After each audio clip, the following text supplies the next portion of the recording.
الا خرجت ليك هاد المرة في الليل عندك توقف ليها ولا تدوي معاها.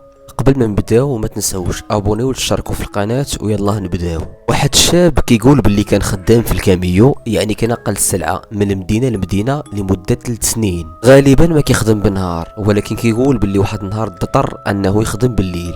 كيقول باللي عمره وقعت لي شي حاجة في الخدمة ديالو كاملة، حتى لواحد الليلة من الليالي كيقول باللي كان غادي بوحدو في الطريق في الليل مع 10:30 ديال الليل. غتخرج ليه واحد المرأة اللي لابسه البيض في الليل، كما كان كيقول هو كتبان عليها عيانة ومدقدقه بزاف. فغادي يقرر انه يهضر معاها، ولكن حاجه واحده اللي غتقول ليه باللي هي محتاجه الماء عافاك. من بعد ملي غادي يعطيها الماء غادي يسولها، غادي يقول لها علاش غادي في الليل بوحدك، الا كنتي باغا المساعده انا غادي نوصلك الا بغيتي.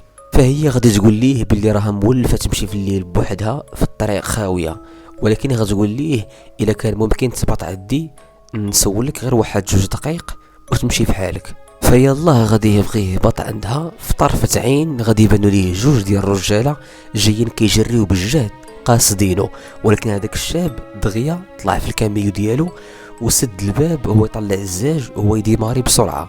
ولكن هذيك السيده غادي يطلع عليها الدم بشكل كبير بزاف، وغتنيش عليه بهذيك القرعه ديال الماء اللي عطاها. هذاك السيد ما كان فاهم والو، حاجه واحده اللي قال بلي داكشي كامل وقع ليه في رمشة عين. يعني كل ما شاف هذوك الرجاله اللي كانوا جايين كيجريوه في المرايه، كل ما شافوش في المرايه اشنو كان غادي يوقع ليه. من وجهة النظر ديالكم كلشي خبرني في التعليقات.